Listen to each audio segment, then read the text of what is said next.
Muy bien, mis amigos queridos, el texto para esta noche voy a leer 3 textos diferentes. El primero está aquí en Filipenses, capítulo 4, versículo 4. Dice así: regocijaos en el Señor siempre. Otra vez digo, regocijaos. Piensa en las palabras de Pablo. Él dice: hermanos, regocijaos en el Señor siempre. No dice cuando las cosas te vayan bien. No dice solo cuando tu mesa está harta. No dice solo cuando tienes un buen empleo y ganas un buen sueldo. No dice cuando toda tu familia está en buen estado de salud. El apóstol Pablo dice: regocijaos en el Señor siempre, siempre, en todo tiempo, en las buenas y en las malas, en el día y en la noche, en el invierno y en el verano. Regocijaos en el Señor siempre. Ahora, tú puedes decir, bueno, eso es fácil decir, pero no es fácil vivir. Pero yo quisiera que tú sepas que cuando Pablo escribió la epístola a los filipenses, estaba preso en la prisión. ¿Y por qué? ¿Porque había hecho algo malo? Porque cuando una persona ha hecho algo malo y va a la cárcel, pues por lo menos le queda la resignación de que está ahí porque merece, está ahí porque hizo algo de malo. Pero en el caso de Pablo, ¿qué cosa mala había hecho? Yo te hago una pregunta en este momento. ¿Tú crees que Dios cuida a sus siervos? ¿Dios protege a sus siervos? ¿Los defiende del mal, sí o no? Claro que sí. Te hago otra pregunta. ¿Y tú crees que Pablo era un siervo de Dios? ¿Sí o no? Claro que sí. Entonces viene la tercera pregunta. ¿Y si Pablo era un siervo de Dios? ¿Y si Dios cuida siempre a sus siervos, por qué razón Pablo estaba preso? Él no había hecho nada de malo. ¿Sabes por qué él estaba preso? Por predicar el evangelio. Ahora, ¿Dios no debería cuidar a un siervo suyo que predique el evangelio? Sí, debería, desde la lógica humana, desde la perspectiva humana, sí. Al siervo de Dios que está cumpliendo su deber no debería pasarle nada de malo. Y sin embargo vinieron y lo prendieron y lo llevaron a la cárcel. Y ahora Pablo desde la prisión escribe a los filipenses. ¿Y qué les dice? Regocijaos en el Señor siempre. Y si leemos un poco más adelante, dice: regocijaos con cánticos y con himnos. Ahora, Pablo no estaba hablando una cosa teórica, una frase muy bonita de ser dicha: regocijaos en el Señor siempre, y que todo el mundo diga amén. No, no, no. Pablo estaba preso. Pablo estaba sufriendo, estaba pasando por el valle de la tribulación. Y él dice: regocijaos en el Señor siempre. Ahora tal vez tú me preguntes, pero ¿cómo es posible regocijarse en el Señor siempre? Está bien, en el momento de alegría, de felicidad, de abundancia, sí. Pero en el momento de tristeza, de dolor, de lágrimas, ¿cómo alguien se puede regocijar? Tú sabes que hay un desvío de conducta llamado masoquismo, que es la persona que busca el dolor y se alegra y se regocija con el dolor. Pero esto no tiene nada que ver con lo que Pablo está diciendo. Pablo dice: regocijaos en el Señor siempre. Y él lo estaba haciendo en medio del dolor. Pero ¿cuál era su secreto? Voy a repetir el texto y vas a ver el secreto. Regocijaos en el Señor siempre. En el Señor. Si tú no estás conectado al Señor, ahí no hay manera de que te regocijes en medio del dolor y en medio de las dificultades. El secreto es en el Señor. Por eso el título de esta semana de predicaciones es Conectados. ¿Conectados a quién? Conectados a Jesús, relacionados con Jesús.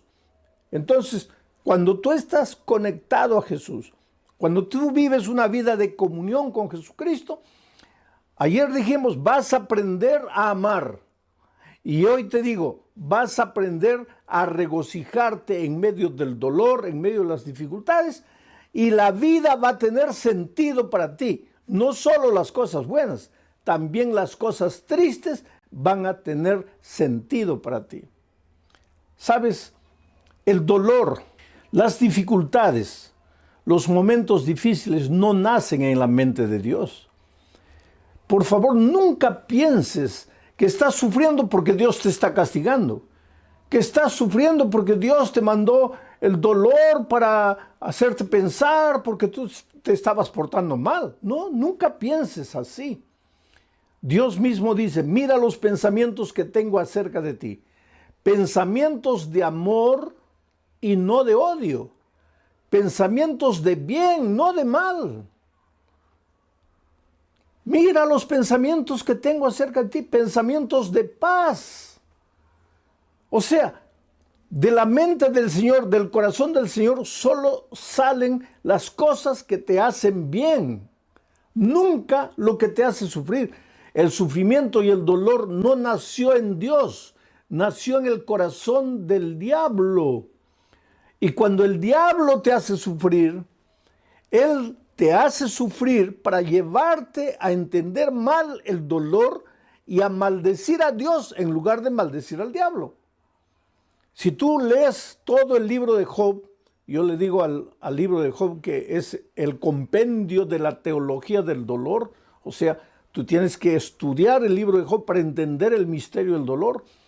Tú vas a ver ahí que el diablo se presenta un día a Dios y le dice, Señor, ¿has visto ahí? Dios le dice, ¿has visto a mi hijo Job, un hombre perfecto, bueno, temeroso de mí?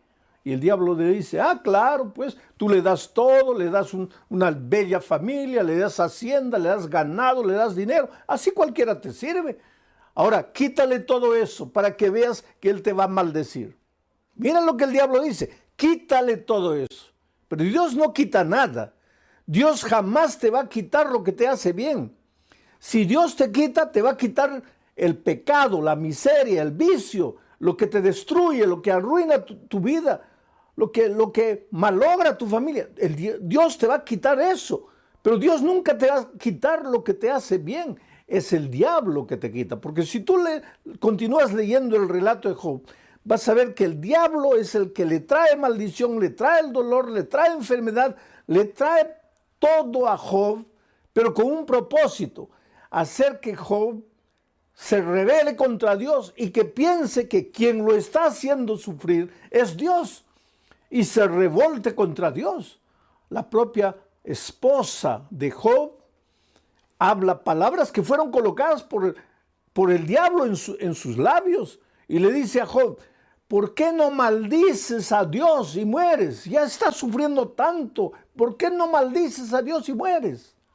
Ella no estaba hablando palabras de ella estaba hablando las palabras del enemigo, porque es el enemigo que te hace sufrir, es el enemigo que te trae dolor, y para traerte dolor muchas veces se sirve de tus propias actitudes, de tus propias decisiones equivocadas, porque el diablo no te echa el licor a la boca a la fuerza, tú es que tomas. El diablo se sirve de ti mismo, de tus errores, de tus desvíos, de tus elecciones equivocadas. ¿Para qué? Para traerte dolor a ti mismo. ¿Y para qué? Para que pienses que Dios te está castigando. ¿Y para qué? Para que te alejes de Dios definitivamente y para que digas que Dios no te ama. ¿Cómo podemos regocijarnos en medio del horror? Primero, estar conectados al Señor. Pero, y en segundo lugar, déjame leer lo que dice aquí Juan capítulo 15, versículos 10 al 11. Mira, Jesús dijo estas palabras: si guardareis mis mandamientos, permaneceréis en mi amor. O sea, si tú dices, yo permanezco en Cristo, y si permanezco en Cristo, el diablo no me va a derrotar. Está bien, la palabra muy bonita, la frase muy bonita, pero ¿qué quiere decir permanecer en Cristo? Aquí viene Jesús y dice, si guardareis mis mandamientos, permaneceréis en mi amor. Si guardareis mis mandamientos, permaneceréis en mi amor. Así como yo, dice Jesús, he guardado los mandamientos de mi Padre y permanezco en su amor. Y después el versículo 11 dice, estas cosas os he escrito para que mi gozo, mi alegría, mi regocijo esté en vosotros y vuestro gozo sea cumplido. Aquí está el secreto. ¿Quieres tener la capacidad de alegrarte en las buenas y en las malas? ¿Quieres saber regocijarte, aprender a regocijarte en medio del dolor, en medio de las lágrimas? Hasta cuando un hijo tuyo se enferma, hasta cuando un hijo tuyo muere, aunque pierdas el empleo, ¿quieres encontrar gozo en esos momentos? Yo no digo que vas a levantar las manos al cielo y decir, Señor, muchas gracias porque he perdido el empleo. Muchas gracias porque mi hijo ha muerto. No vas a decir eso. Claro que vas a sufrir, claro que vas a llorar. Pero no te vas a desesperar porque en medio de todo eso vas a sentir paz en tu corazón. Regocijo, la alegría, el gozo de saber que Cristo está a tu lado, aunque no lo puedas tocar, aunque no lo puedas ver. Pero para experimentar esto que te estoy diciendo, tienes que estar conectado a Jesús. Y para estar conectado a Jesús, tienes que guardar sus mandamientos. Quiere decir, guardar sus mandamientos es una evidencia de que estás conectado al Señor Jesucristo. Y cuando estás conectado a Jesús, así como Jesús estaba conectado a su Padre, entonces vas a aprender a regocijarte en medio del dolor. Vas a experimentar lo que es gozo y la alegría de servir y de obedecer. Ahora, queridos, tú me puedes decir, oh, pastor, pero es muy difícil cumplir los mandamientos. Es muy difícil obedecer. No, querido. Tú estás equivocado. Te lo voy a decir de otra manera. Difícil es desobedecer. Te voy a explicar por qué. Cuando Adán y Eva fueron creados, ellos fueron creados con naturaleza perfecta, o sea, con la tendencia a obedecer. Para Adán y Eva, obedecer es como para nosotros desobedecer, natural. Adán y Eva no tenían que esforzarse para obedecer porque su naturaleza era perfecta. Ellos obedecían de manera natural, así como tú tomas agua, como comes de manera natural. Para Adán y Eva obedecer era natural, pero infelizmente pues Adán y Eva desobedecieron, se apartaron de Dios. Y al apartarse de Dios, de cierta manera, ellos iban contra su naturaleza, porque su naturaleza era de obediencia. Solo que al apartarse de Dios, por eso yo digo que el pecado es un misterio, tú no puedes explicar cómo una pareja que había sido creada con naturaleza perfecta, se esforzaron para alejarse de Dios. Pero cuando se alejaron de Dios y pecaron, perdieron la naturaleza perfecta y adquirieron lo que llamamos la naturaleza pecaminosa. ¿Qué es la naturaleza pecaminosa? Lo contrario de la naturaleza perfecta. Con la naturaleza perfecta, para ellos era natural obedecer, fácil obedecer. Pero con la naturaleza pecaminosa, lo que es natural ya no es obedecer, es desobedecer. Es caminar como un caballito loco por los prados, no tener en cuenta a Dios para nada, no querer andar en sus caminos, no seguir sus consejos, no guardar sus mandamientos, hacer lo que tú quieres. Eso es natural al ser humano, porque desde que nacimos nosotros, después de Adán y Eva, todos vinimos al mundo ya trayendo la naturaleza pecaminosa. Ahora, desde pequeñitos, nuestra tendencia es andar solos, correr solos, tratar de resolver los problemas solos. Y ojalá que nos fuera bien. Lo peor es que nos va mal. Desde pequeños cometemos algún pecado, hacemos algo errado, tratamos de esconder, de que nadie nos descubra. Y solos tratamos de solucionar el problema y nos hundimos cada vez más y más. Yo me acuerdo que cuando mi hijo mayor era un nené de 1 año, tal vez, mi esposa había salido, me dejó al cuidado del muchachito. Yo estaba estudiando, pero vigilándolo. Y él andaba en la sala, agarraba una cosa, tenía varios juguetes ahí. Y yo estudiando, pero vigilándolo, vigilándolo. Y de repente él se acercó a un vaso de cristal. Tú sabes que el cristal vale bastante, un vaso de cristal es precioso. Este era un vaso, un florero de cristal, porque nos habían regalado en el día de nuestro matrimonio. Y yo le dije, mira hijito, juega de este lado, pero no te acerques ahí. Juega por aquí, no, deja ahí. Cuidado con ese florero. Pero nosotros, pues los seres humanos somos así, ¿no? Parece que cuando nos dicen no, ahí es que queremos. Y eso es desde pequeñitos, porque ya venimos al mundo trayendo la naturaleza pecaminosa después que Adán pecó. Bueno, yo estaba leyendo y de repente siento la bulla. Él hizo caer el florero y el florero se hizo pedacitos.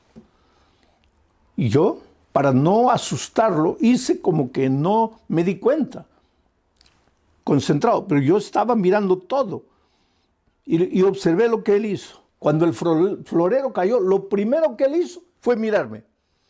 Y cuando se dio cuenta que yo, entre comillas, no me había dado cuenta, quiso juntar los pedacitos de vidrio.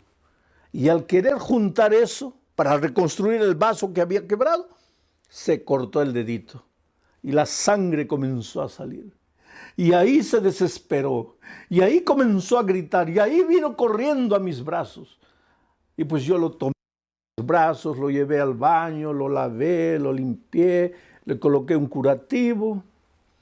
Era un muchachito no tenía ni un año. Yo no sé si él tenía conciencia para entender lo que yo le dije. Pero yo le dije, mira hijo, en la vida infelizmente vas a quebrar muchos floreros de cristal. Pero cuando por esas cosas de la vida quiebres algo, no trates de resolverlo solo. No trates de encontrar la solución tú solo. Porque hay un Padre que siempre estará con los brazos abiertos esperándote. Y en este momento yo te digo, querido, tal vez tú, por esas cosas de la vida, has quebrado el florero precioso de tu matrimonio. Has quebrado el florero precioso del respeto que tus hijos te tenían. Has quebrado el florero precioso de la confianza que tu jefe tenía en ti. En esta vida, ¿cuántas veces vivimos quebrando floreros? Las cosas buenas que Dios nos da, las arruinamos, las malogramos, las quebramos, las destruimos. Y después tratamos de escondernos y solucionar el problema con nuestras manos solos. Pero en esas horas recuérdate que tú solo estás perdido. Tú solo te vas a cortar el dedo y te vas a hacer sangrar. Tú no puedes, pero hay un Dios amoroso, un Padre amante que está siempre con los brazos abiertos. Tú puedes ir a Él y decirle, Señor, yo no puedo, lo he arruinado, he quebrado el florero, pero estoy aquí en tus manos. ¿Puedes hacer las cosas de nuevo? Y Dios es un Dios de segunda oportunidad, de tercera, de quinta, de milésima oportunidad. No tengas miedo de volver a Dios. Ah, pastor, pero yo ya me he ido tantas veces. Oh, pastor, pero yo ya he prometido tantas veces y no puedo cumplir. No importa, hijo. Ven a Jesús una vez y otra. Jesús solo no puede hacer nada por ti cuando tú no vienes. Porque Él no te puede forzar la voluntad. Él no puede hacer nada contra tu voluntad. Tú tienes que querer. Tú tienes que decir sí. Por eso Juan dice, permanecer en mí es estar conectado a mí. Y la evidencia de estar conectado a mí es guardar mis mandamientos. Y el que guarda mis mandamientos, entonces en medio del dolor, en medio de la aflicción, va a aprender a sentir gozo. Es una pena que muchas veces cristianos que están con la Biblia abierta llegan a la conclusión de que los mandamientos ya pasaron, de que los mandamientos ya no son necesarios, de que Cristo, al morir en la cruz, acabó con los mandamientos. Oh, querido, los mandamientos son eternos, porque Dios es eterno, y los mandamientos son un reflejo del carácter de Dios. ¿Cómo puede alguien decir los mandamientos ya caducaron, ya acabaron? San Juan dice que el pecado es la transgresión de la ley. Ahora, si la ley ya no existe porque Cristo la clavó en la cruz, entonces el pecado tampoco existe, porque el pecado es la transgresión de la ley. Y si el pecado ya no existe, ¿de qué pecado la gracia nos va a salvar? Por eso a veces es una incoherencia decir, yo acepto la gracia pero rechazo la ley. Oh querido, la ley tiene un lugar que no, el papel de la ley, la función de la ley nunca fue salvar. Tú no quieras cumplir la ley para salvarte. Tú eres salvo únicamente por la gracia. Por eso Jesús dice, permaneced en mí. Permanece en mí. No dice permanece en la ley, dice permanece en mí. Pero ¿cuál es la evidencia de que permaneces en mí? Que guardas los mandamientos. No que los mandamientos te salvan, sino que Cristo te salva. Tienes que ir a Él, entregarte a Él, vivir por Él, ser bañado por su gracia. Pero enseguida tienes que vivir una vida de obediencia por el poder que viene de Dios para ti. Y si tú vives así, en medio del dolor, en medio de la aflicción, en medio de las dificultades, vas a aprender a ser feliz. Tengo otro texto más aquí en Hebreos, y esto es interesante. Hebreos capítulo 11, versículos 24 y 25. Dice así: por la fe, tú eres un hombre de fe. Yo el otro día encontré un amigo que me dice, yo soy de la fe, tú eres de las obras. Y este amigo no es miembro de mi iglesia, lógico. Entonces él me dice así, yo soy de la fe, tú eres de las obras. Entonces vamos a leer lo que dice el texto bíblico. Dice, por la fe, Moisés, hecho ya grande, rehusó llamarse hijo de la hija de Faraón. Por la fe rechazó. Ahora escucha lo que dice el siguiente versículo. Escogiendo antes ser maltratado con el pueblo de Dios que gozar de los deleites temporales del pecado. O sea, Moisés, por la fe, tuvo que tomar una decisión.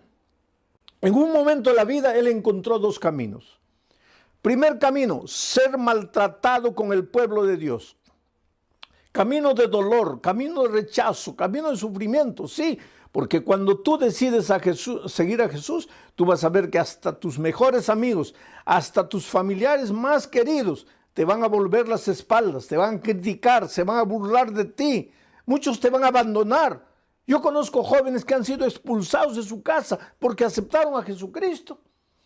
Yo conozco la historia de una niña que cayó en la prostitución, en la drogadicción, vivía una vida completamente perdida. Los padres sufrían porque sabían la vida que la hija perdía, pero no podían hacer nada para ayudarla, hasta que un día, en medio de la miseria que esa niña vivía, fue alcanzada por el Evangelio y aceptó a Jesucristo, y Jesús la salvó, y Jesús la lavó, y Jesús la restauró, y esa muchacha dejó de usar drogas, dejó de la vida promiscua que vivía, y cuando llegó diciembre decidió volver a la casa de sus padres para darles, según ella, el más grande regalo. Decirles, papá, ustedes, mamá, ustedes han llorado, han sufrido por mí, pero yo quiero decirles que ya no necesitan sufrir.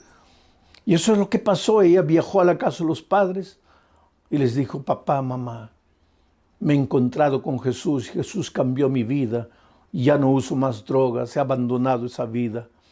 He venido aquí y quiero continuar estudiando. Y la madre la miró y le dijo, ¿qué cosa? ¿Has aceptado a Jesús? Sí. Esa expresión es de los protestantes. No me vas a decir que tú te has vuelto protestante. No me vas a decir que tú has negado la religión de tus padres, de tus abuelos, de tus bisabuelos.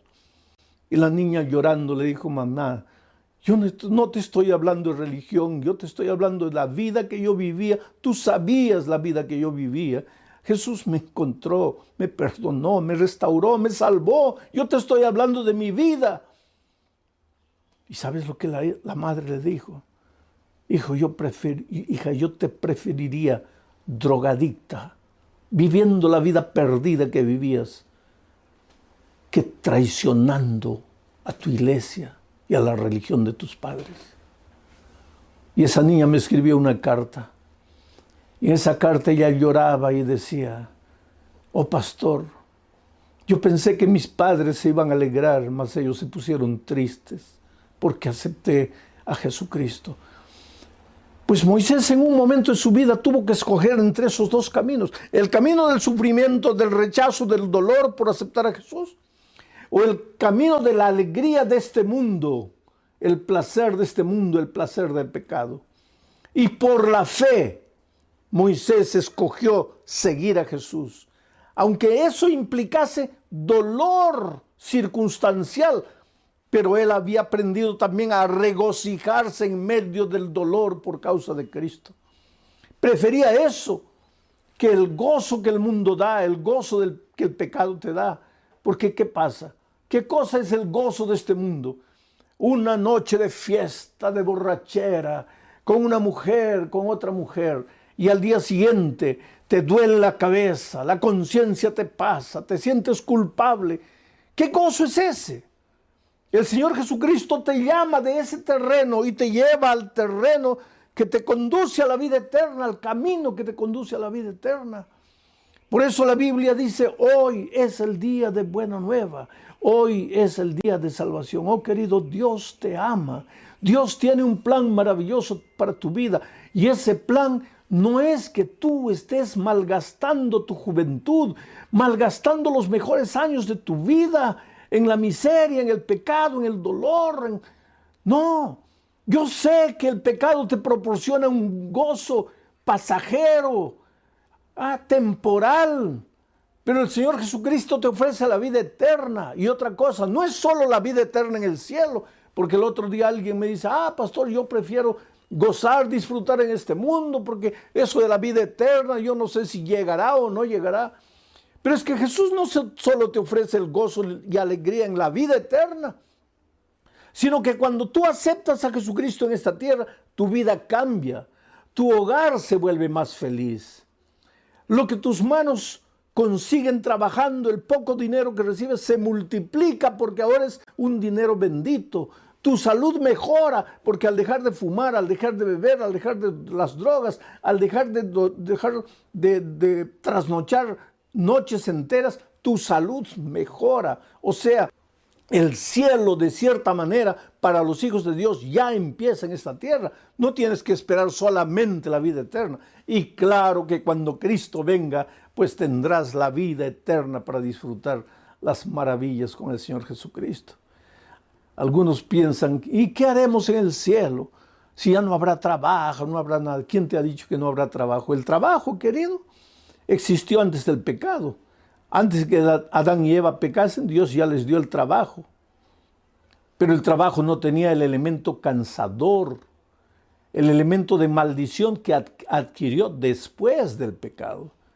Por lo tanto, en el cielo continuaremos trabajando, continuaremos disfrutando de las maravillas de Dios, estudiando el bendito tema de la salvación, analizando el caso de amor de Dios, visitaremos otros planetas. Quiere decir, el gozo que Dios tiene preparado para ti no está escrito, es cosa que ojo no vio, oído no oyó, ni ha subido en el pensamiento del hombre.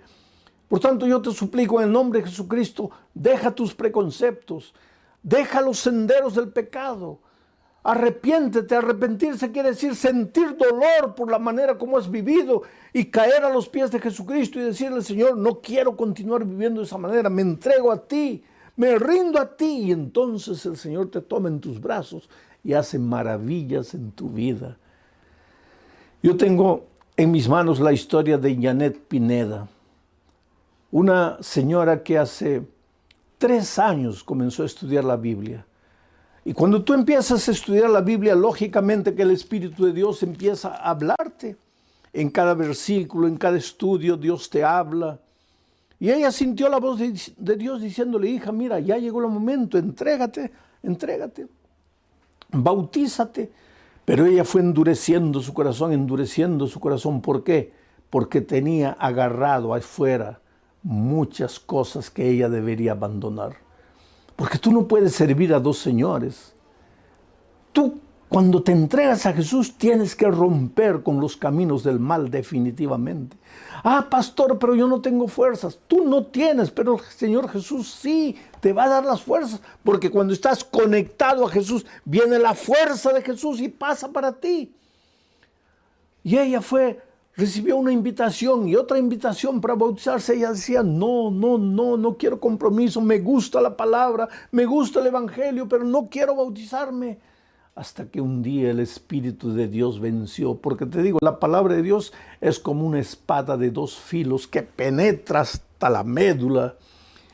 Es como la pólvora que destruye la roca más dura. La palabra de Dios es vida. Si tú sigues estudiando la palabra, si tú no cierras la Biblia y sigues escuchando la voz de Dios, llega un momento en que tú no le puedes decir más no al Espíritu de Dios. Y Janet